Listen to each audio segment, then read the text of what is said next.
তোমার ভাইয়ের দিকে তাকিয়ে তুমি যে মুচকি হাসো, এটা সাদাকা দেওয়ার সওয়াব কামিয়ে ফেলো তুমি। এবং সাহাবারা বলতেন, মা রাআইতু আহাদান আকসারা তাবাসসুমান মিন রাসূলিল্লাহ সাল্লাল্লাহু আলাইহি ওয়াসাল্লাম। বিশ্বনবীর চাইতে বেশি কাউকে আমরা কোনোদিন মুচকি হাসি দিতে দেখিনি। মুচকি হাসেন তো আপনারা? মুচকি হাসবেন, হাসলে যদি সাদাকার সওয়াব হয় তো আমরা মুখ গোমরা করে রাখবো কেন? দেখবেন যিনি মুচকি হাসে তাকে সবাই পছন্দ করে, আর যিনি গোমরা মুখ থাকে তার দেখতে ভালো লাগে। আমার ভালো লাগে না, আপনাদের লাগে? হাসি কিন্তু সংক্রামক, ইতিবাচক ভাবে সংক্রামক। আপনি হাসলে দেখবেন হেসে হেসে কথা বলে যার সাথে বলতেছেন তারও একটা হাসি। আপনি গোমরা মুখ থাকলে ওই ব্যক্তিও গোমরা মুখ, ঠিক কিনা বলেন? এবং মুচকি হাসলে স্বাস্থ্য ভালো থাকে, মানসিক স্বাস্থ্যের সাথে এটা সম্পর্ক আছে। দেখেন বিষ্ণু ইসলাম কেমন কনসিডারেট ছিলেন। বিশ্বনবী যদি কারোর সাথে মুসাফা করতেন, ভাই হাত মিলান তো, এই যে ওই লোক হাত সরানোর আগে বিশ্বনবী হাত সরাতেন না। যখন উনি হাতটা টান দিতেন তখন নবী হাত টান দিতেন। কারোর সাথে কথা বলার সময় এইভাবে আর চোখে তাকাতেন না, এইভাবে না। কথা বলতে হইলে ঘুরে তার দিকে হয়ে তাকে সম্মান দিয়ে রেসপেক্ট দিয়ে কথা শুরু করতেন। কেউ কোনো গুরুত্বপূর্ণ কথা কানে কানে বলতে চাইলে তিনি কথা শেষ না হওয়া পর্যন্ত মাথা সরাতেন না। সুবহানাল্লাহ, আস্তে বলেন।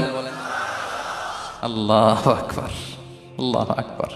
একটু মিলিয়ে নেই, আসলে কি আমরা পারি এত চমৎকার আচরণ উপহার দিতে? কতটা কনসিডারেট ছিলেন দেখেন। এক বেদুইন, অক্ষর জ্ঞানহীন মানুষ, সভ্যতার ছোঁয়া তার মধ্যে লাগেনি। সে মসজিদে নববীতে ঢুকে একবার মসজিদে নববীর মাঝখানে পেশাব করা শুরু করলেন। কি করা শুরু করলেন? কোথায়? টয়লেটে? কোথায়? ইসলামের সবচাইতে দ্বিতীয় সবচাইতে পবিত্র জায়গা বিশ্বনবীর মসজিদের মাঝখানে। সাহাবারা তাকে মারতে উদ্ধত হলেন। বিশ্বনবী বললেন, দাও, থামো থামো, এই থামো থামো। কারণ প্রস্রাব করার সময়, টয়লেট করার সময় হুট করে কাউকে ধমক দেওয়া যায় না, ডাকা যায় না, দরজায় বড় নক করা যায় না, করলে তার ক্ষতি হতে পারে, এটা করবেন না। বিষ্ণু বললেন, দাও ওয়া হারিকু আলা বাউলিহি সাজলান মিন মা। এই রাখো রাখো, বেচারাকে পেশাব করতে দাও, করতে দাও, করতে দাও, পেশাব করতে দাও। সে পেশাব শেষ করলো। বিষ্ণু বললেন, এক বালতি পানি ঢেলে দাও। এই এক বালতি পানি বালুতে মিশে জায়গাটা পরিষ্কার হয়ে যাবে। এরপর বিষ্ণু ইসলাম বললেন, ফাইন্নামা বুইসতুম মুয়াসসিরিন ওয়ালাম তুবআসু মুআসসিরিন। তোমরা এত কঠোর হচ্ছ কেন? আল্লাহ তো তোমাদেরকে কঠোর করে পৃথিবীতে পাঠাননি, সহজপন্থী করে আল্লাহ তাআলা আমার এই উম্মতকে পৃথিবীতে পাঠিয়েছে। পড়েন সুবহানাল্লাহ। দেখেন কত চমৎকার আচরণের ছিলেন। এবং পরে লোকটাকে বুঝিয়ে বললেন, সে কালিমা পড়ে মুসলমান হয়ে গিয়েছে। আল্লাহু আকবার। এই ছিল বিষ্ণু ইসলামের ইন্টারাকশন সাহাবাদের সাথে। এবং সাহাবাদের জন্য তিনি দোয়া করতেন প্রাণ ভরে। প্রিয় ভাইরা, দোয়া চাওয়া, দোয়া করা দুটোই সুন্নাহ। প্রাণ ভরে তিনি সাহাবাদের জন্য দোয়া করেছেন। বিষ্ণু ইসলাম একবার ওয়াশরুম সেরে এসে দেখলেন কে যেন অজুর পানি রেখে গিয়েছে। জিজ্ঞেস করলেন, কে রেখেছে? বলা হলো, আব্দুল্লাহ ইবনে আব্বাস রেখে, ছোট্ট আব্দুল্লাহ। বিষ্ণু ইসলাম খুশি হয়ে গেলেন, হায় রে, সে কিভাবে খেয়াল করলো, আমি এখন ওয়াশরুম থেকে আসলেই তো আমার অজুর পানি লাগবে।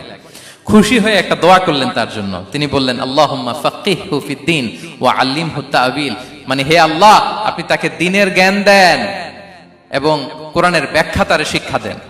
বিশ্বনবীর এই দোয়া এমন ভাবে কবুল হয়েছে, এই আব্দুল্লাহ ইবনে আব্বাস যত মুফাসসির পৃথিবীতে আসবে সকল মুফাসসিরদের সম্রাট হিসেবে আল্লাহ তাকে কবুল করেছেন। বিশ্বনবীর দোয়া তারা পেয়েছেন। উম্মে সুলাইম রাদিয়াল্লাহু তাআলা আনহা, আনাস রাদিয়াল্লাহু তাআলা আনহুকে নিয়ে আসলেন।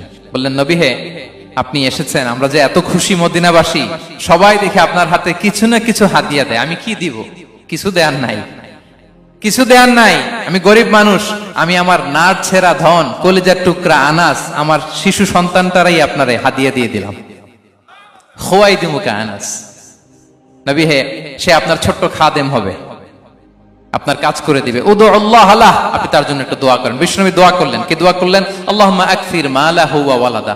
আল্লাহ আনাসের সম্পদও বাড়ায় দাও, ওয়া ওয়ালাদা, তার সন্তানও বাড়ায় দাও। দেখেন এই দোয়ার কি বরকত।